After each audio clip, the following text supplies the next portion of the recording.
이 손만 있으면 이길 수 있어. 내가 반드시 잃은 것을 되찾겠어.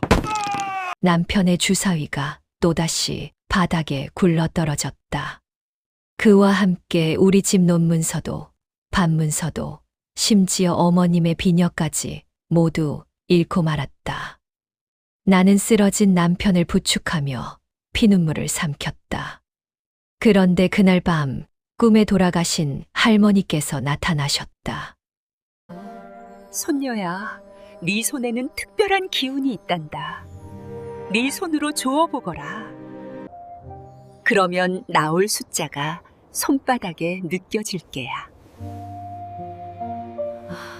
말도 안 되는 소리라 여겼지만 이대로는 온 식구가 길바닥에 나앉을 판이었다. 나는 결심했다. 평생 주사위 한 번 만져보지 않은 이선비의 딸이 도박장에 들어가기로. 남편을 구하기 위해서가 아니었다. 우리 가문을, 시어머니를, 그리고 아직 태어나지 않은 아이를 지키기 위해서였다. 지금 바로 구독과 좋아요를 꼭 눌러주세요. 제 한 장 몰락의 시작. 나, 한씨 부인은 양반가의 딸로 태어나 글을 읽고 시를 지을 줄 아는 교수였다. 아버지는 비록 벼슬은 없으셨지만 선비로서의 절개를 지키시며 후학을 양성하셨고 어머니는 자애로운 분이셨다. 나는 그런 부모님 밑에서 단 하나뿐인 딸로 자라며 검소하되 품위 있는 교육을 받았다. 20살이 되던 해 나는 이웃 고을의 양반 김진사의 아들 김도령과 혼인을 했다. 김도령은 훤칠한 키에 글씨도 잘 쓰고 말솜씨도 좋아 처음에는 더없이 좋은 배필을 만났다고 생각했다. 시어머니 최씨 부인도 나를 며느리로 반갑게 맞아주셨다. 하지만 혼인 후 1년이 지나자 남편의 본 모습이 드러나기 시작했다. 여보, 오늘은 친구들과 약속이 있어 늦을 것 같소. 처음에는 그저 친구들과의 모임이려니 했다. 그런데 그 모임이 점점 잦아졌고 남편이 돌아오는 시간은 점점 늦어졌다. 술 냄새를 풍기며 비틀거리는 남편을 부축해 방으로 들이는 일이 많아졌다. 도련님, 요즘 너무 자주 나가시는 것 아니오니까. 부인은 집안일이나 돌보시오. 남자의 일에 참견 말고. 남편의 목소리가 차갑게 식어갔다. 그리고 어느 날 더 끔찍한 사실을 알게 되었다. 마님, 큰일 났습니다. 종복돌이가 헐레벌떡 달려왔다. 도련님께서 도박장에서 큰 돈을 잃으셨답니다. 마을 사람들이 모두 수군거리고 있사옵니다. 나는 그 자리에서 주저앉고 말았다. 도박이라니. 양반가의 자제가 도박에 손을 댔다는 것은 집안의 치욕이었다. 그날 밤 남편이 돌아왔을 때 나는 조심스럽게 물었다. 여보, 혹시 도박을 하신다는 소문이 있던데 그것이 사실이오니까. 남편의 얼굴이 붉어졌다. 그게 뭐 어쨌다는 것이오. 나도 돈을 벌어야 하지 않소. 과거 공부만으로는 집안을 일으킬 수 없단 말이오. 하지만 도박은 시끄럽소. 당신은 모르는 일이오. 나는 재주가 있단 말이오. 조금만 더 하면 크게 딸 수 있소. 그것이 모든 도박꾼들이 하는 말이라는 것을 나는 나중에야 알게 되었다. 재두장 나락으로. 그 후로 우리 집안의 상황은 급격히 나빠졌다. 남편은 도박에서 진 돈을 만회하겠다며 더 큰 판에 뛰어들었다. 처음에는 은자 몇 냥으로 시작한 것이 냥 단위가 되었고, 이윽고 우리 집 재산을 담보로 돈을 빌리기 시작했다. 여보, 제발 정신을 차리시오.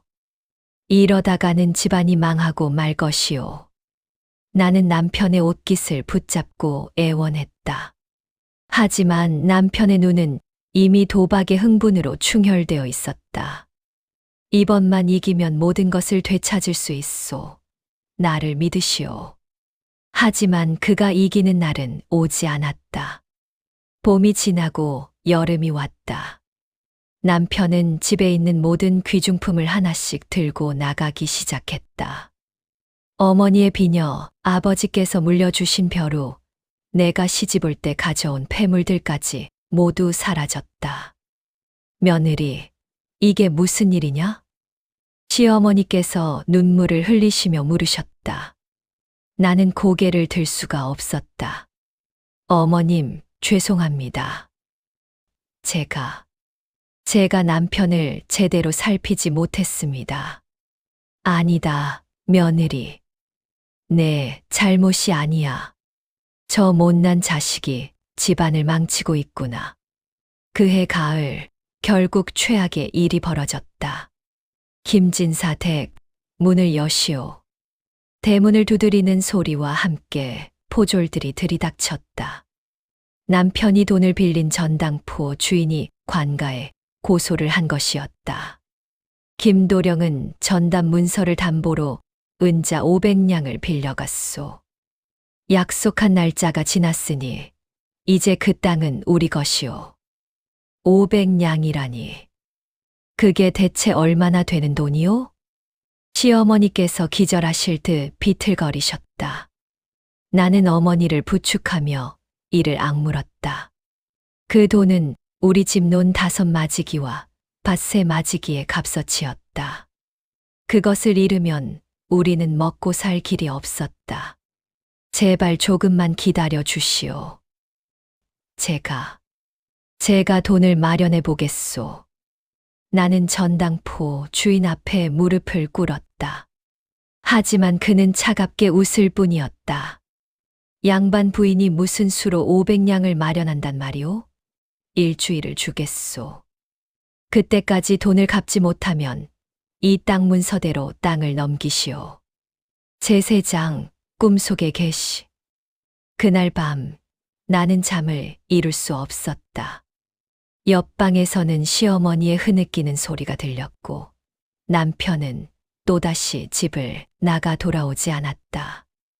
이대로는 안 된다. 무엇이라도 해야 한다. 하지만 양반집 교수로 자란 나에게 무슨 재주가 있단 말인가. 바느질은 서툴렀고 장사를 할 만한 미천도 없었다. 눈물을 흘리며 뒤척이다 지쳐 잠이 들었을 때 꿈을 꾸었다. 꿈속에서 돌아가신 할머니께서 나타나셨다. 할머니는 살아계실 때 점술에 밝으셨고 사람들의 운명을 내다보시곤 했다. 손녀야. 할머니, 저희 집안이 큰일이 났습니다. 남편이 도박에 빠져 집안 재산을 모두 날렸사옵니다. 할머니는 자애로운 눈빛으로 나를 바라보시며 말씀하셨다. 그래, 다 알고 있단다. 그래서 내가 왔다. 손녀야, 너는 모르고 있지만 우리 집안에는 특별한 혈통이 흐르고 있단다. 특별한 혈통이라니요. 우리 집안의 여자들은 대대로 예지의 능력을 타고났지. 하지만 그 능력은 평생 한 번, 가장 절실할 때만 발현된단다. 할머니는 내 손을 잡으셨다. 그 순간 손바닥에서 따뜻한 기운이 느껴졌다. 손녀야, 내 손에는 특별한 힘이 있다. 주사위나 화투를 쥐면 그것이 어떻게 될지 느껴질 게야. 하지만 명심하거라. 이 능력은 욕심을 위해 쓰면 안 된다. 오직 집안을 구하고 사람들을 바른 길로 인도하는 데만 써야 한다.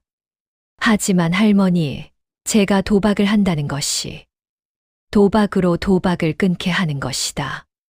내 남편이 왜 도박에서 헤어나지 못하는지 아느냐?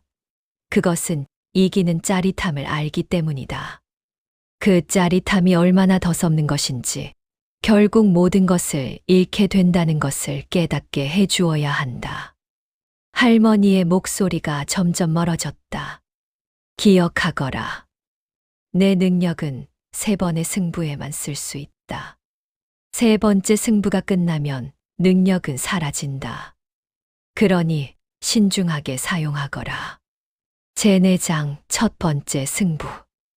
눈을 떴을 때 동이 트고 있었다. 나는 꿈속에서 할머니께서 하신 말씀을 곱씹었다. 정말 그런 능력이 있을까? 아니면 그저 꿈일 뿐일까? 하지만 다른 방법이 없었다. 나는 결심했다. 어머님, 제가 잠시 나갔다 오겠습니다. 며느리, 어디를 가려느냐? 걱정 마십시오. 제가 우리 집안을 구해보겠습니다. 나는 평소 입던 옷이 아닌 검소한 치마 저고리로 갈아입었다. 그리고 얼굴에 수건을 둘러 신분을 감췄다. 마을 외곽에 있는 도박장은 낮부터 사람들로 붐볐다. 주사위 소리, 화투 소리, 그리고 사람들의 환호성과 탄식이 뒤섞여 있었다. 저곳에서 남편이 우리 집안을 망쳤구나. 나는 이를 악물고 안으로 들어갔다. 어이, 여자가 웬일이야? 혹시 기생이요? 천한 사내들이 나를 훑어보며 비웃었다. 나는 참을 수밖에 없었다. 저도 판에 끼고 싶소이다. 뭐, 하하. 여자가 도박을 한다고? 하지만 도박장 주인은 달랐다. 그는 돈이 되면 누구든 받아들였다. 좋아. 돈만 있으면 누구든 환영이지. 얼마나 거시겠소. 나는 품에서 마지막 남은 은자 10냥을 꺼냈다. 그것은 어머니께서 몰래 챙겨주신 나의 마지막 재산이었다. 10냥으로 시작하겠소. 주사위 판이 벌어졌다. 5명의 사내들이 둘러앉았고 나는 그 끝자리에 앉았다. 첫 판이 시작되었다. 주사위를 던지는 사람은 덩치 큰 사내였다. 자, 홀짝을 맞춰보시오. 사람들이 돈을 걸기 시작했다. 나는 조심스럽게 손을 내밀어 주사위 통을 만졌다. 그 순간이었다. 따뜻하다. 손바닥에서 이상한 기운이 느껴졌다. 그리고 머릿속에 숫자가 떠올랐다. 3과 5점 합이 8이니 짝이다. 짝에 걸겠소. 주사위가 굴러 나왔다. 3과 5점 내가 맞췄다. 오, 부인네가 운이 좋은데? 하지만 이것은 시작에 불과했다. 2번째, 3번째. 나는 손을 뻗을 때마다 주사위의 숫자를 느낄 수 있었다. 7판을 연달아 이기자 사람들의 표정이 변하기 시작했다. 이거 수상한데? 여자가 어떻게 계속 맞추지? 혹시 속임수를 쓰는 것 아니오? 나는 침착하게 말했다. 의심스러우시면 제가 주사위를 던지겠소. 그리고 여러분이 맞춰보시오. 내가 주사위를 던졌다. 사람들이 홀짝을 불렀지만 모두 틀렸다. 나만 맞췄다. 이건 귀신이 곡할 노르시로구먼. 한 시즌 동안 판이 계속되었다. 내 앞에 은자가 쌓여갔다. 10냥으로 시작한 돈이 50냥, 100냥, 그리고 마침내 200냥이 되었다. 그때였다. 잠깐, 그 판을 멈추시오. 문이 벌컥 열리며 누군가 들어왔다. 바로 내 남편 김도령이었다. 당신이 왜 여기에? 남편은 나를 알아보지 못했다. 수건으로 얼굴을 가렸기 때문이다. 나도 이 판에 끼겠소. 저 여인과 1대1 승부를 하겠소. 나는 잠시 망설였다. 하지만 이것이 기회였다. 좋소. 하지만 큰 판으로 하겠소. 한 번의 승부로 모든 것을 결정합시다. 얼마를 거시겠소? 200냥을 걸겠소. 당신은? 남편의 눈이 번뜩였다. 나는 우리 집 논문서를 걸겠소. 가치로 따지면 300냥은 될 것이오. 내 가슴이 철렁 내려앉았다. 남편은 또다시 논문서를 걸려고 했다. 하지만 이번에는 내가 그것을 되찾을 수 있었다. 좋소. 승부합시다. 주사위 3개를 사용하는 큰 판이었다. 합이 12하면 소, 11 이상이면 대였다. 남편이 먼저 불렀다. 대. 나는 주사위 통에 손을 가져갔다.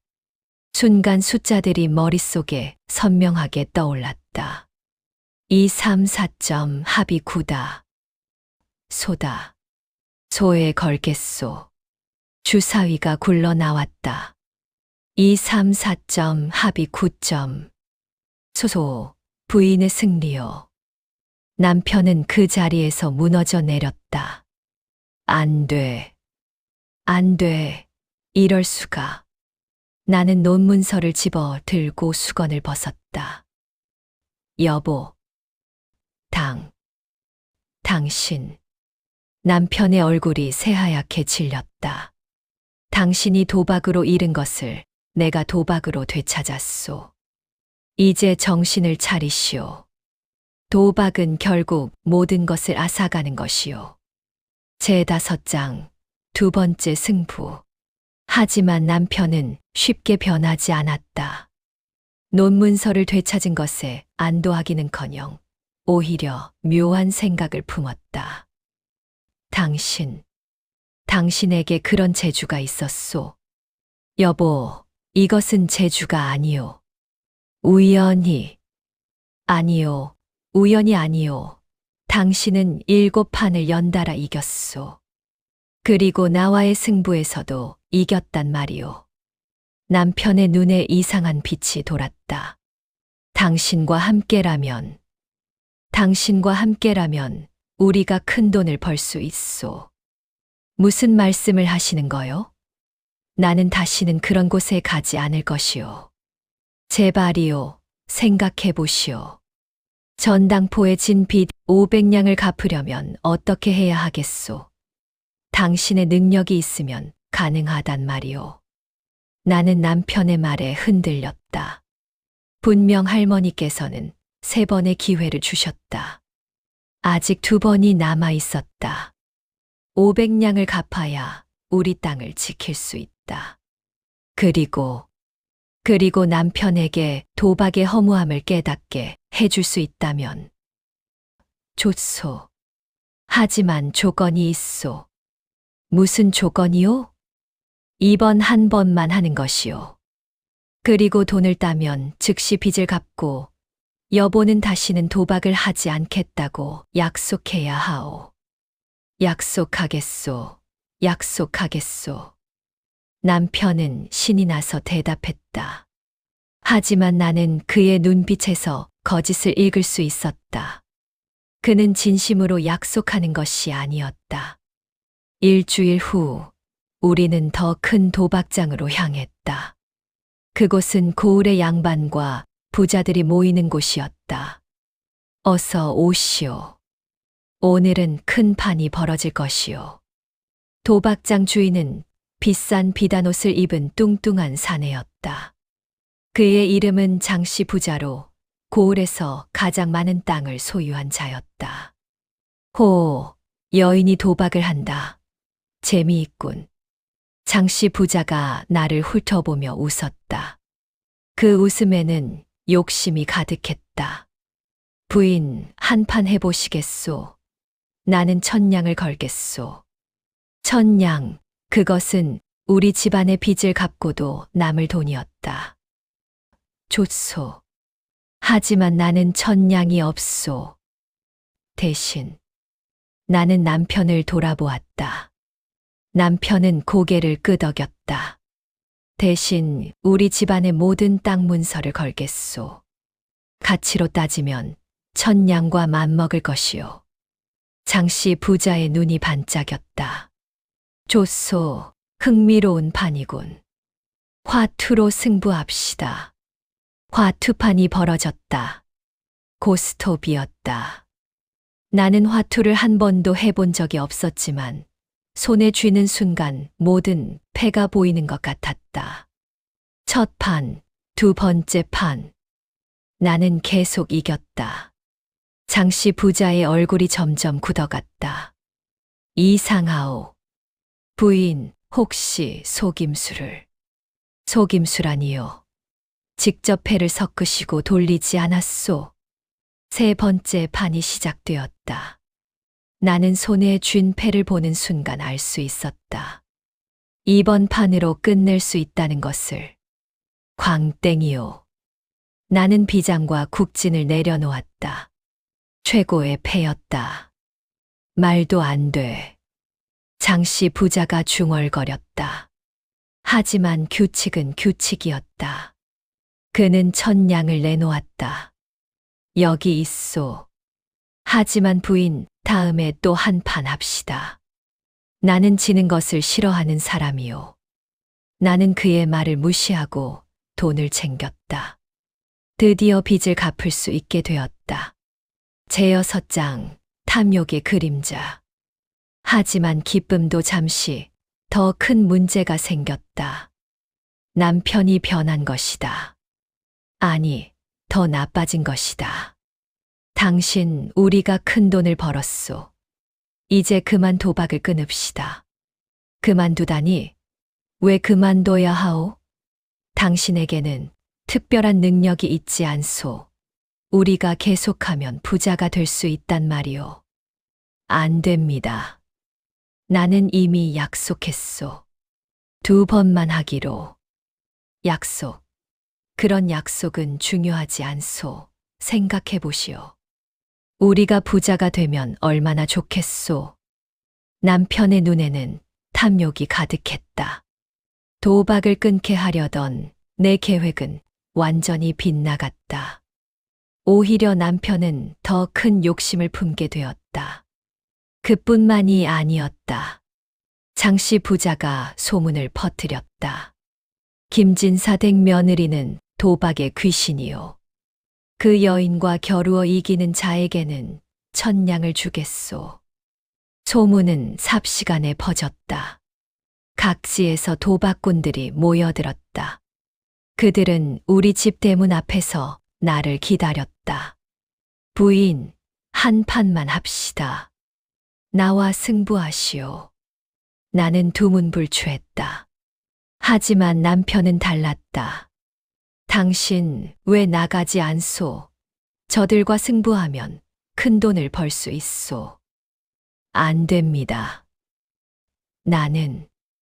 나는 더 이상 도박을 하지 않을 것이오. 그럼 나라도 나가겠소. 남편은 다시 도박장으로 달려갔다. 하지만 이번에는 나 없이 혼자였다. 결과는 뻔했다. 남편은 또다시 돈을 잃었다. 당신, 제발 나와서 도와주시오. 내가 100냥을 잃었소. 제발이오. 당신만이 나를 구할 수 있소. 나는 고개를 저었다. 하지만 시어머니께서 나를 찾아오셨다. 며느리야, 사정이 급하구나. 저 아이가 또 빚을 졌다고 하니 내가 나서서 해결해 줄 수 없겠느냐? 시어머니의 눈물을 보자 마음이 약해졌다.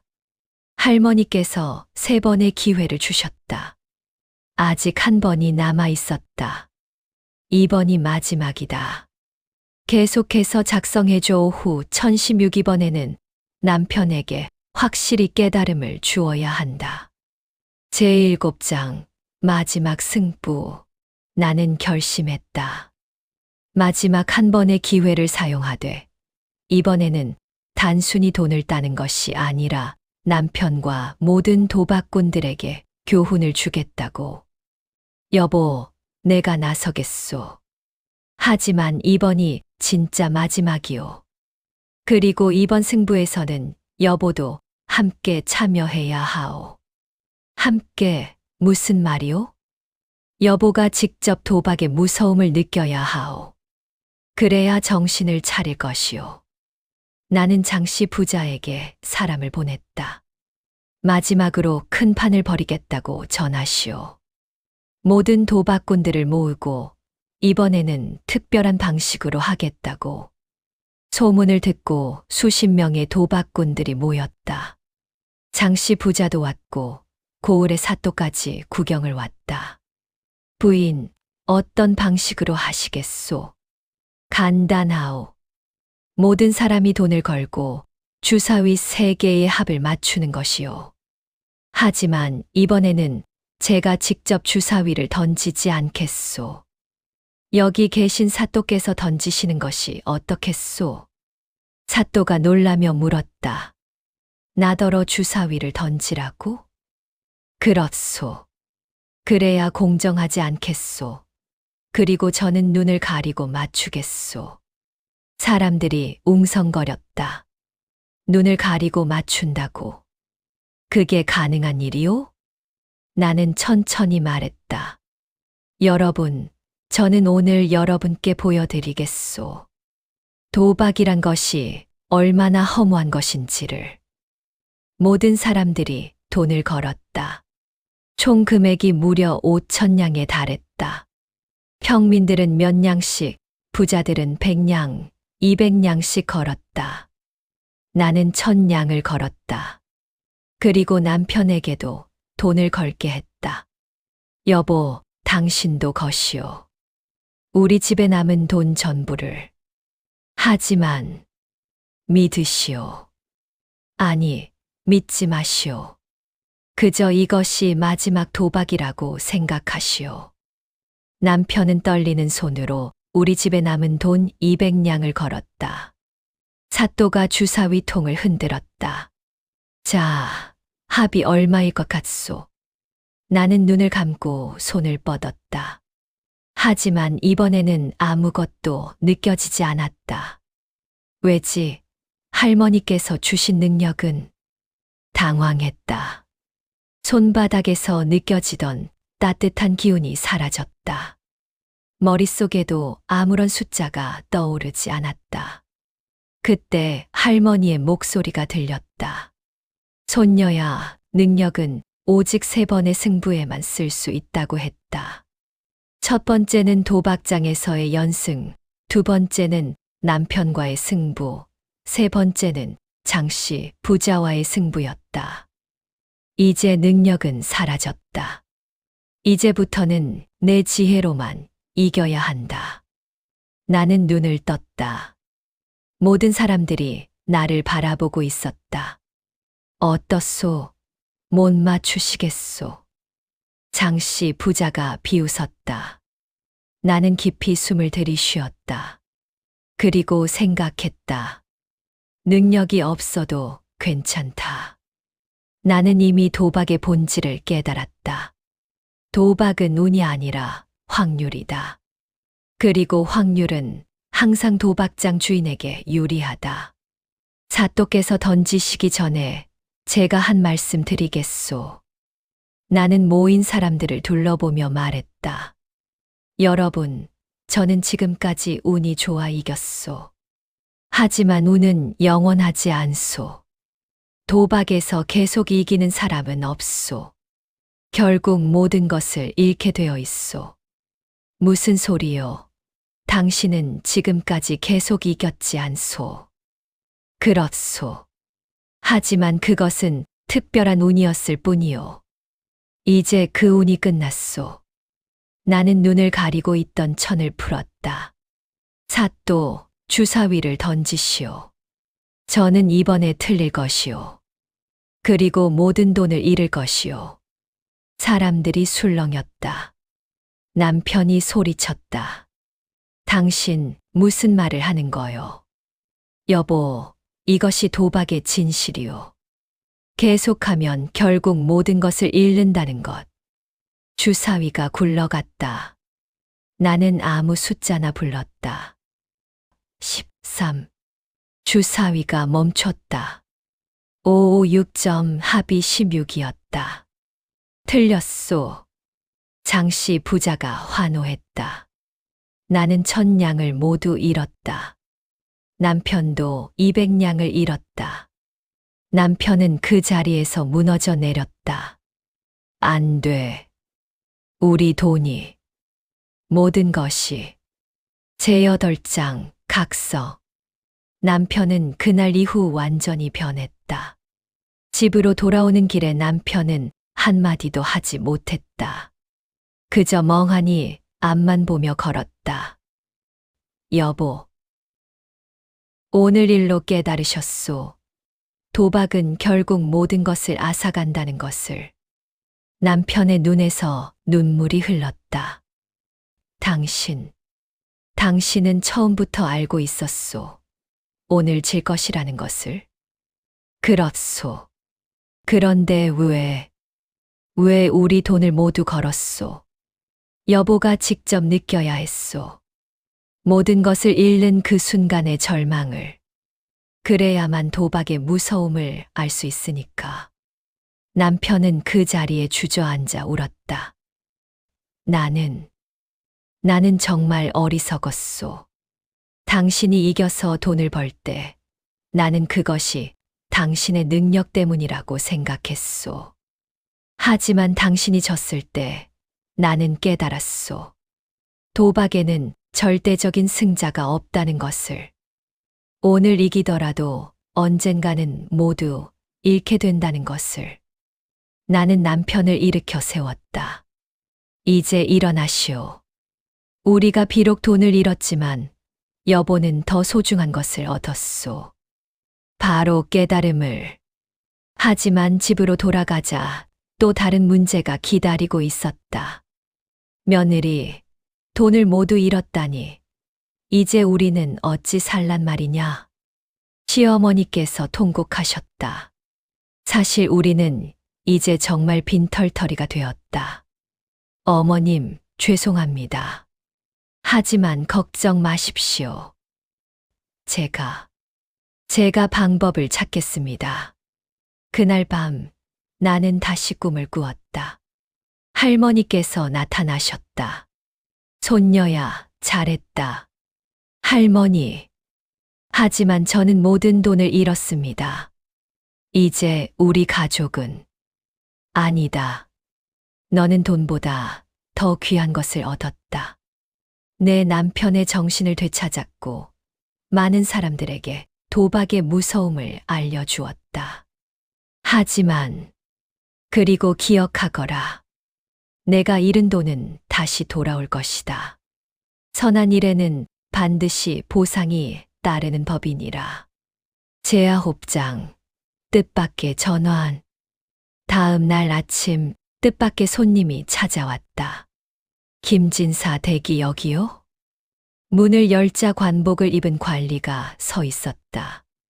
사또께서 김진사 댁 부인을 찾으십니다. 나는 놀라며 관하로 향했다. 무슨 일인가 싶어 불안했다. 사또는 나를 보자 자리에서 일어나 정중하게 인사했다. 부인, 어제는 큰 깨달음을 주셔서 감사하오. 예. 나는 어제 부인의 말을 듣고 크게 깨달았소. 사실 나도 몰래 도박을 즐기던 사람이었소. 하지만 부인이 일부러 지는 것을 보고 그 이유를 들으면서 정신이 번쩍 들었소. 사또는 계속 말했다. 부인은 스스로 천냥을 희생하면서까지 사람들에게 도박의 무서움을 가르쳤소. 그런 부인의 정신이 너무나 고귀하오. 그래서 내가 부인께 감사의 뜻을 표하고 싶소. 사또는 보자기를 풀었다. 그 안에는 은자 1000냥이 들어 있었다. 이것은 부인이 잃은 돈을 돌려드리는 것이오. 그리고 이것은 또 다른 보자기를 꺼냈다. 어제 도박판에서 거둔 돈 중 일부요. 나는 어제 이후로 우리 고을에서 도박을 금지시켰소. 그리고 도박으로 모은 돈을 몰수하여 가난한 백성들에게 나누어 주기로 했소. 부인께서도 그 일을 도와주시오. 나는 감격하여 눈물을 흘렸다. 사또, 감사합니다. 하지만 이 돈은 제가 받을 수 없습니다. 왜 그러시오? 제가 한 일은 단지 제 남편을 구하기 위함이었습니다. 백성들을 위한 일이었다면 그 돈은 백성들에게 돌아가야 합니다. 삿도는 고개를 끄덕였다. 역시 부인의 마음씨는 고결하시오. 그렇다면 이렇게 합시다. 부인께서 이 돈으로 백성들을 돕는 일을 맡아주시오. 과부와 고아, 가난한 자들을 돌보는 일을 말이오. 그렇게 나는 고을의 구호 사업을 맡게 되었다. 제열장 장씨 부자의 음모. 하지만 장씨 부자는 달랐다. 그는 내가 일부러 진 것을 알아챘고 복수를 계획했다. 감히 나를 속이다니. 저 여자 때문에 내가 도박장 문을 닫아야 했어. 사또가 도박을 금지하면서 장씨 부자의 도박장도 폐쇄되었다. 그는 큰 수입원을 잃었다. 좋아, 저 여자를 가만두지 않겠어. 장씨 부자는 음모를 꾸몄다. 나를 사기꾼으로 몰아 관아에 고소하기로 한 것이다. 사또, 김진사댁 부인은 사기꾼이요. 그녀는 처음부터 속임수로 우리 돈을 뺏으려고 했소. 무슨 소리요? 부인은 오히려 자신의 돈을 잃지 않았소. 그것이 바로 계략이었소. 처음에는 이기는 척하다가 나중에 져서 우리가 방심하게 만들었소. 그리고 그 돈을 사또께서 받아 백성들에게 나눠주었으니 결국 자신의 명성만 높인 것이오. 말도 안 되는 논리였지만 장씨 부자는 여러 도박꾼들을 매수하여 함께 고소했다. 사또는 난처해했다. 부인, 이 일을 어찌하면 좋겠소? 사또, 걱정 마십시오. 진실은 밝혀질 것입니다. 나는 당당했다. 왜냐하면 나는 아무런 잘못도 하지 않았기 때문이다. 재판이 열렸다. 많은 사람들이 구경을 왔다. 김씨 부인, 그대는 도박으로 백성들을 속였다는 죄로 고소되었소. 할 말이 있소. 사또, 저는 누구도 속이지 않았습니다. 저는 단지 제 남편을 도박에서 구하고 싶었을 뿐입니다. 하지만 처음에는 연달아 이기지 않았소. 그것은 사실입니다. 하지만 그것은 운이었을 뿐입니다. 그리고 마지막에는 제가 모든 돈을 잃지 않았습니까? 장씨 부자가 소리쳤다. 그것이 바로 사기요. 일부러 진 것이요. 나는 침착하게 대답했다. 일부러 졌다면 그것은 제 돈을 버린 것입니다. 누구에게 피해를 준 것도 아니고 누구의 돈을 뺏은 것도 아닙니다. 오히려 저는 제 돈으로 사람들에게 교훈을 준 것입니다. 사또가 고개를 끄덕였다. 부인의 말이 옳소. 자신의 돈을 잃었다면 그것은 사기가 아니오. 하지만 사또, 조용히 하시오. 그리고 장씨, 당신이야말로 도박장을 운영하며 백성들의 돈을 뺏은 것 아니오? 장씨 부자의 얼굴이 창백해졌다. 그것은 도박장 운영은 이제 불법이오. 당신이 도박장으로 번 재산을 모두 몰수하겠소. 그리고 그 돈으로 백성들에게 배상하시오. 이렇게 장씨 부자는 자신의 탐욕 때문에 모든 것을 잃었다. 제11장, 새로운 시작. 재판이 끝난 후 남편이 나를 찾아왔다. 당신, 미안하오. 내가 당신에게 너무나 큰 고통을 주었소. 남편의 눈에는 진심 어린 후회가 담겨 있었다. 여보, 이제 다시 시작합시다. 도박은 완전히 끊으셨지요? 그렇소. 나는 이제 다시는 도박장에 발도 들이지 않을 것이오. 그리고 남편은 품에서 붓과 벼루를 꺼냈다. 나는 다시 공부를 하기로 했소. 비록 늦었지만 과거 시험을 준비하겠소.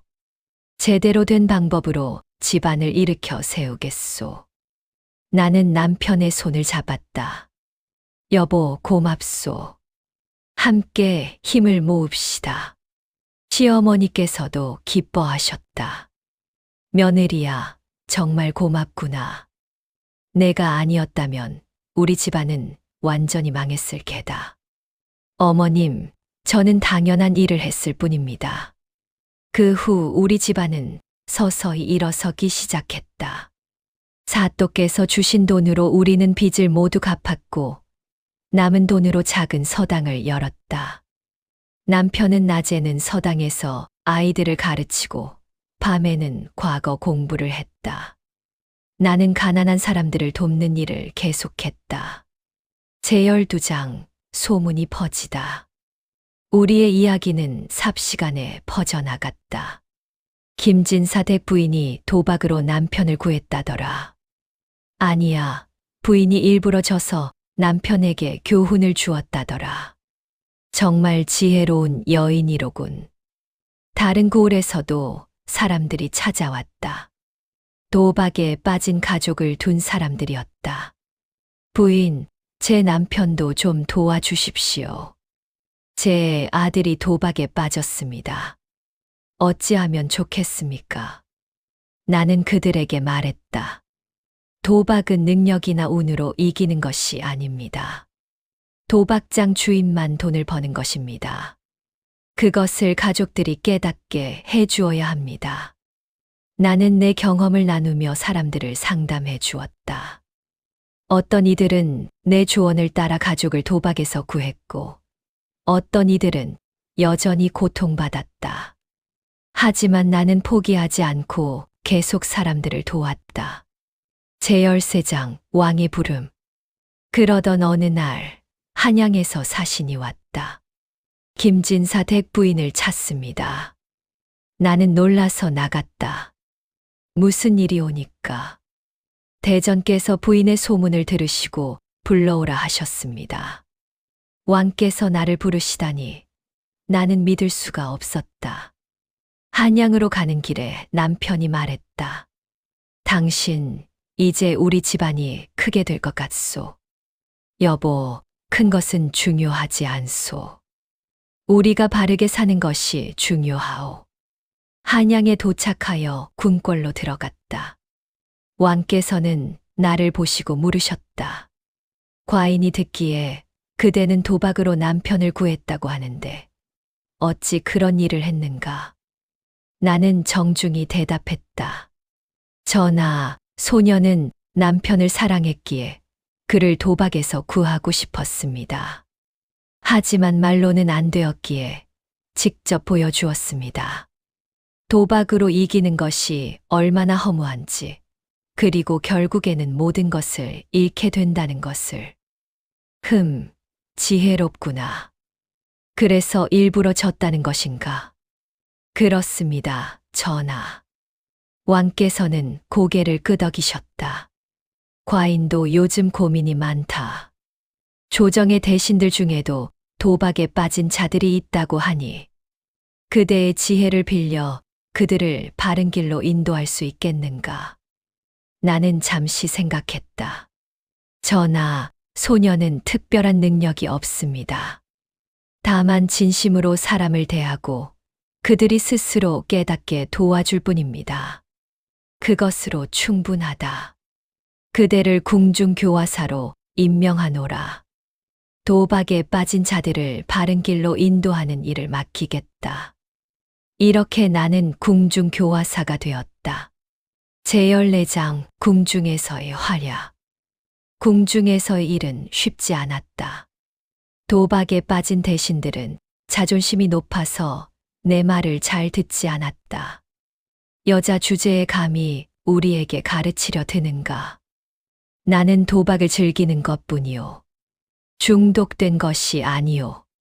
하지만 나는 포기하지 않았다. 한 명 한 명을 찾아가 그들의 이야기를 들었다. 대감, 왜 도박을 하시게 되었습니까? 그것은 스트레스를 풀기 위해서요. 그렇다면 다른 방법으로 스트레스를 풀 수는 없을까요? 이렇게 대화를 나누며 그들이 도박을 하는 진짜 이유를 찾아냈다. 어떤 이는 외로움 때문이었고, 어떤 이는 인정받고 싶은 욕구 때문이었다. 그 이유를 알아낸 후 나는 그들에게 맞는 해결책을 제시했다. 외로운 사람에게는 친구를 만들어 주었고, 인정받고 싶은 사람에게는 다른 방법으로 성취감을 느낄 수 있게 도왔다. 한 달, 두 달이 지나자 변화가 나타났다. 부인, 감사하오. 나는 이제 도박을 하지 않게 되었소. 부인 덕분에 가족과의 관계가 좋아졌소. 왕께서도 기뻐하셨다. 과인의 눈은 틀리지 않았다. 그대는 정말 뛰어난 사람이구나. 제15장 시험. 하지만 가장 어려운 시험이 남아 있었다. 왕의 친척인 군이 도박에 심하게 빠져 있었다. 그는 왕족이라는 자부심이 강해서 아무도 그를 말릴 수 없었다. 군, 소녀가 감히 말씀드리겠습니다. 내가 감히 나에게. 도박은 군의 지위와 명예를 해칩니다. 시끄럽다. 내가 하고 싶으면 하는 것이다. 군은 내 말을 듣지 않았다. 오히려 나를 모욕했다. 내가 그렇게 도박에 대해 잘 안다면 나와 한판 해보지 않겠는가? 군, 그것은 겁나는가? 아니면 내 실력이 소문만 못한 것인가? 나는 고민했다. 할머니께서 주신 능력은 이미 사라졌다. 이제 나는 평범한 사람일 뿐이었다. 하지만 군을 구해야 했다. 왕께서도 나에게 기대하고 계셨다. 좋습니다. 하지만 조건이 있습니다. 조건. 제가 이기면 군께서는 도박을 완전히 끊으셔야 합니다. 하지만 군께서 이기시면 저는 궁중 교화사 자리에서 물러나겠습니다. 좋다. 받아들이겠다. 승부가 벌어졌다. 주사위 승부였다. 나는 능력이 없었지만 그동안 도박판을 보며 익힌 경험이 있었다. 주사위의 무게 중심, 던지는 각도, 바닥의 재질. 이 모든 것을 계산했다. 첫 판, 두 번째 판. 나는 졌다. 하하, 내가 별것 아니구나. 군이 비웃었다. 하지만 나는 포기하지 않았다. 세 번째 판부터 나는 조금씩 이기기 시작했다. 능력이 아니라 순수한 계산과 관찰력으로. 10번째 판이 끝났을 때 우리는 무승부였다.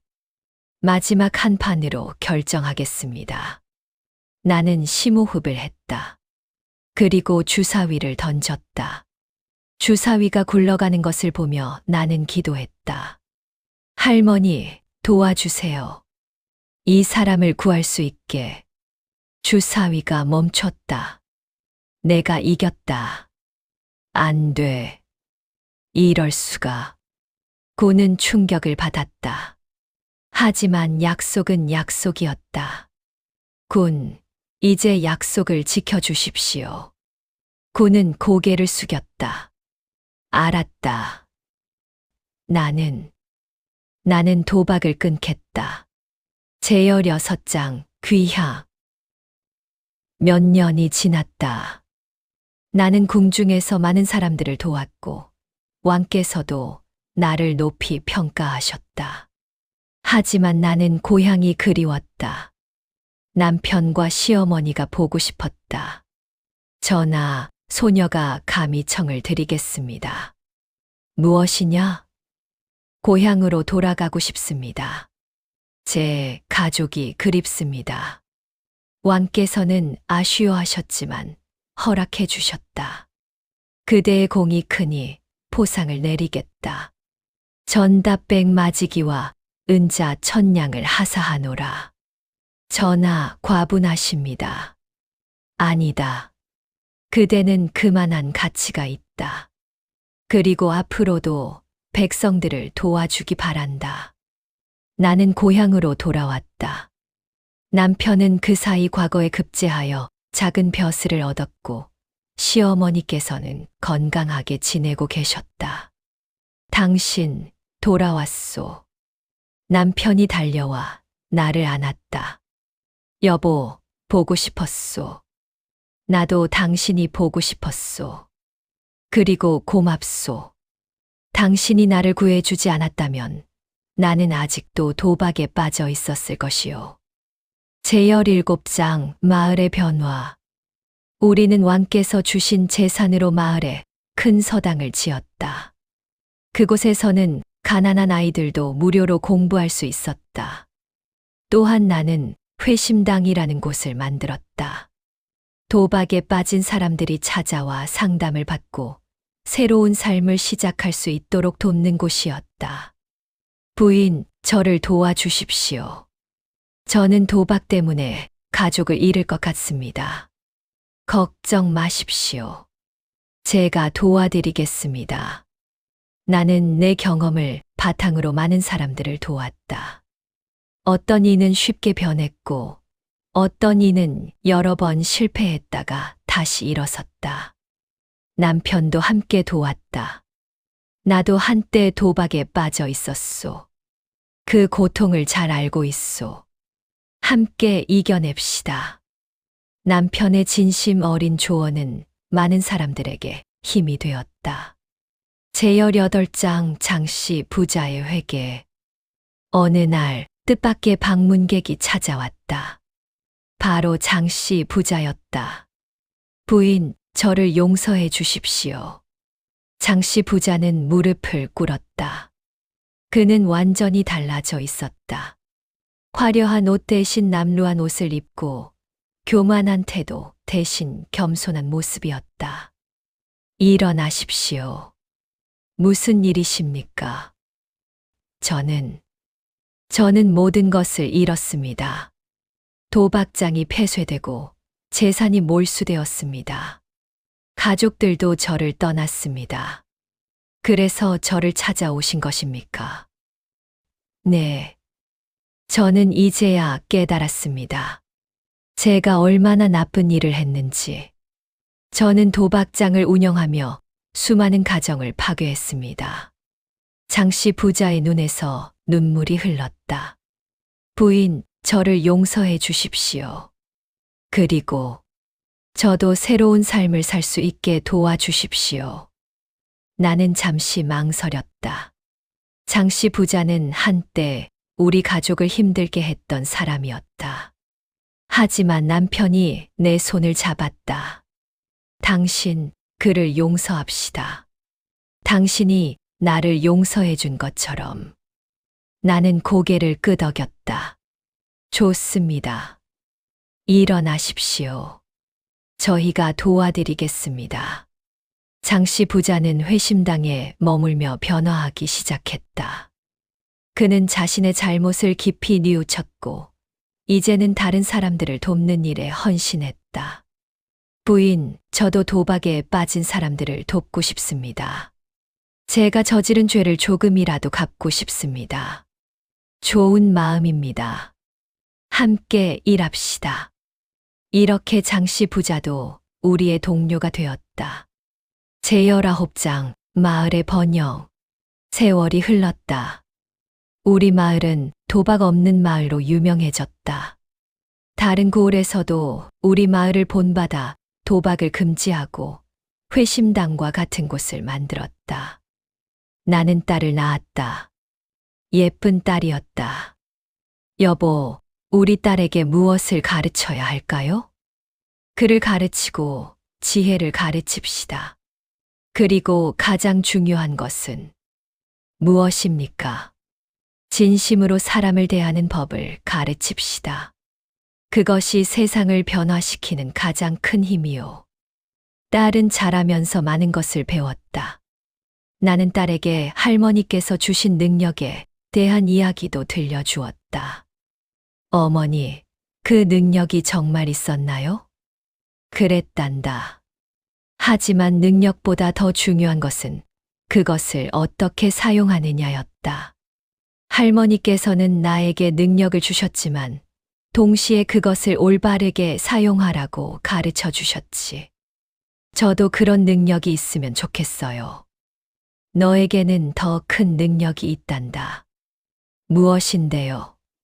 사랑하는 마음이다. 진심으로 사람을 아끼고 돕는 마음. 그것이 세상에서 가장 큰 능력이란다. 제스무장, 효와 보은.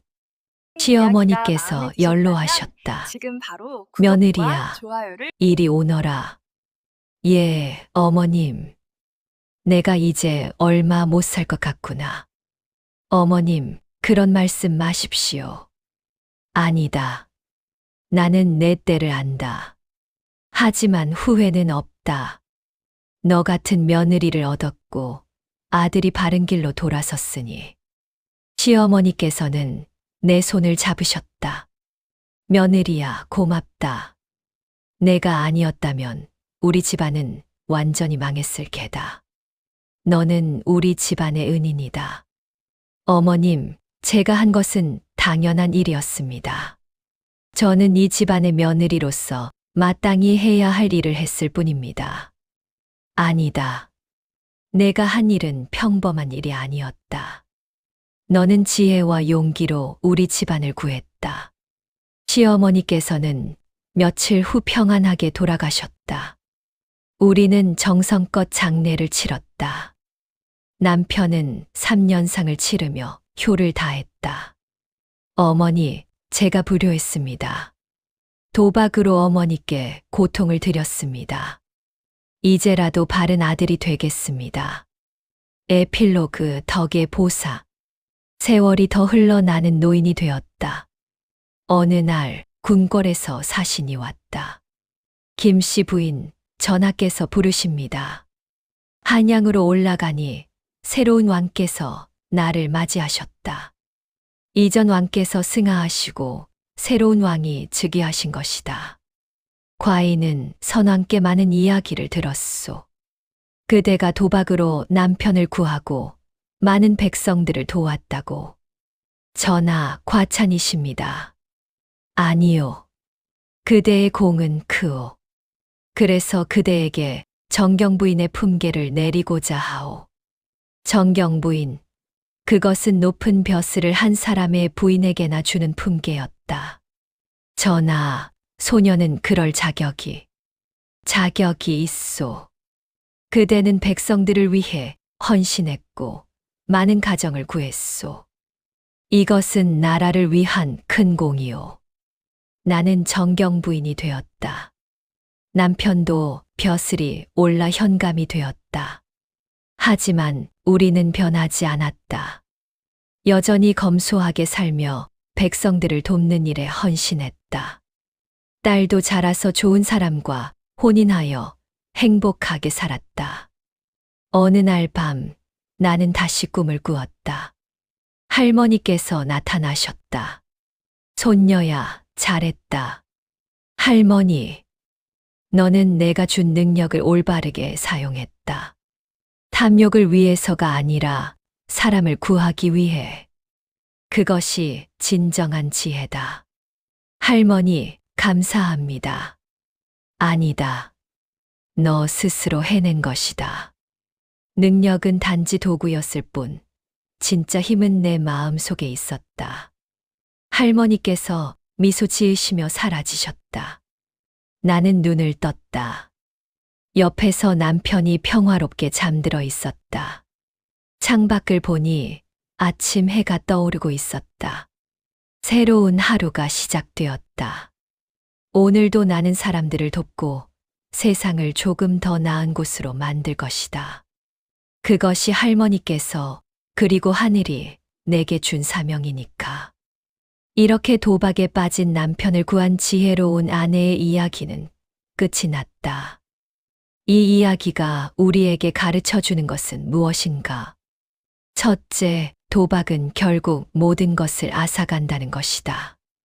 아무리 이긴다 해도 결국에는 잃게 되어 있다. 둘째, 진정한 지혜는 능력이 아니라 마음에서 나온다는 것이다. 김씨 부인은 능력이 사라진 후에도 지혜롭게 살았다.